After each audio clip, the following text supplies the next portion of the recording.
Ishi ani ni maqaan kiyya Dabaruu Guddaa jedhama. Kan jiraatu Yaaban Limaadhaa barata injiinaringii firee waggaa dabre ta'ee egaa waan keessa uumamaan Booranii keessa turee fi waan waggaa kana Booranii keessa yookaan dubbadhaan akka waggaa miidhamee hin beeku. Akka waggaa rakkate kan rakkate hin beeku.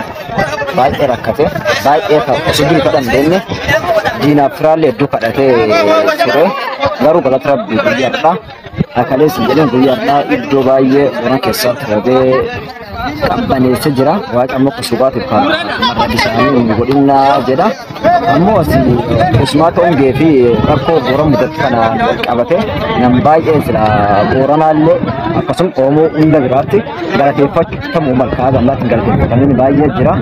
Sun keessa namni tokkoffaa kan jalqabu hongeen eegi Boorana mudate waggaa shanii as ammoo Oromoon keenya yeroo hin dhageette waggaa tokko as yookaan ji'a lama sadii as ji'a lama sadii as kan ammoo yeroo jalqabaatti namni dur uummata ta'ee biyyi kanaaf sabba hangafa Oromoo kanaadhaaf yeroo jalqabaatti waan akka yaabbii sagalee ta'ee dheefi yaadu karaa deemaa fi jira organizeeshiniin yeroo jalqabaatti waliin kan dhuftee uummata Booranaa ka eenyullee hin qabne ka saba fakkeenya ka Itoophiyaa ala dhiisi Booranummaan hedduu ka keessa jirtu hin qabne yeroo sun dhufi qaamaan dhufee keessatti argame dulluqa giddilloo daanga keenya irra wajjin miilaadhaan mochoodhaan malee waan uummati kun guddaa bukkee jedhu isaatti argaa uummataa mul'ise garuu ammoo yeroo inni mul'isaaf deemu sunitti ammoo inni hedduullee mudattee akka yeroo sunitti ati shaneedhaa lakki danta biraa siyaasa keessa barbaadachuu deemta malee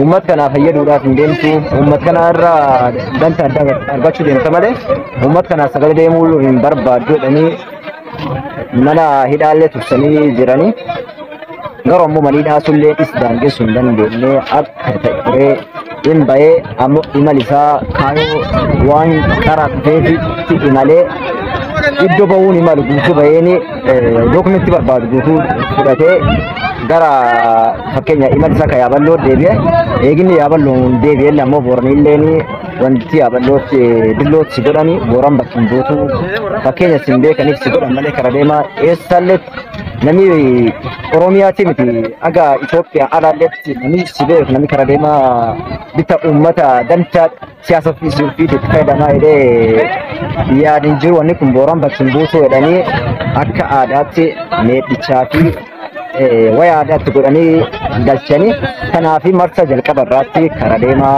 jirra organizeeshinii Taaddasa Qana'ii haadha wabii alchiisoo warra kan hunda isaatii baay'ee galteeffachuu barbaada. Ammoo bari kun darba nama ammoo barkan ammoo yeroo sun wajjin dhandhame guutuu galata sagalchuuf danda'u qabda.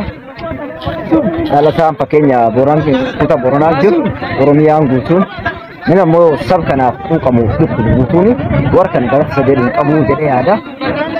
Karaa deemaa fakkeenya jirra organizeeshinii haadha wabii Taaddasa Qana'ii alchiisoo waldaa dubartoota Oromoo akka biyya ala jiru akkasuma odaa elektirooniksii hunda isaanii namni sab kanaadhaaf bulchitanuuf kennitan nama akka dureessa Oromootii fi hayyuu nu qabnu tokkummaa fi ta'e qabeenyaan qabu uummati alaatti oomanaaf fayyadu.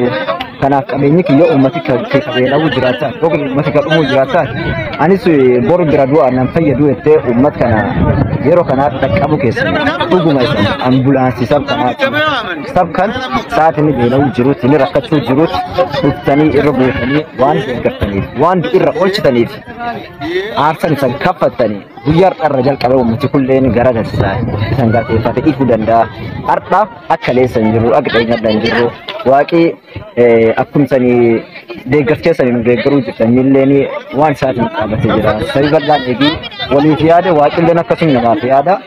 Amma akka kaleetteen gadda uummati keenya yoo fuulu isaa agartan taate uummati keenya akkasuma.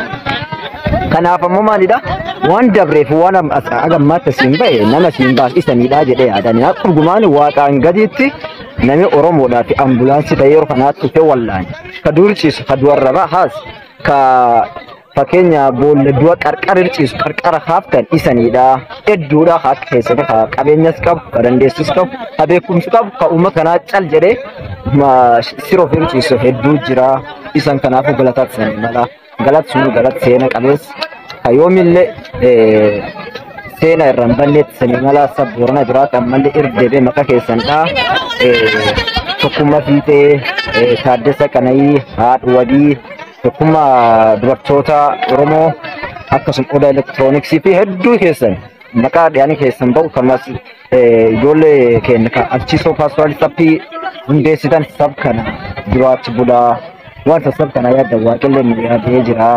Har'a bortanaatti yaanu akka dandeettii keessanii sab kana qarqar du'arra kaaftanii jirtu. Rabbiin roob isaan mallee nu qaabate akkasuma marra isaan sugaa wal hedduu nu qaabate boori booranaa akkuma dufaanii tiksee obaafatee aanan haqabu dhiisa hin qabne fakkeessuma alaatiif kennu waliin nu agarsiisuuti nuuf bootanii waan keessan galatti keessan ilmi gubeeratti ni dhaamannaa jedha ulfaadha.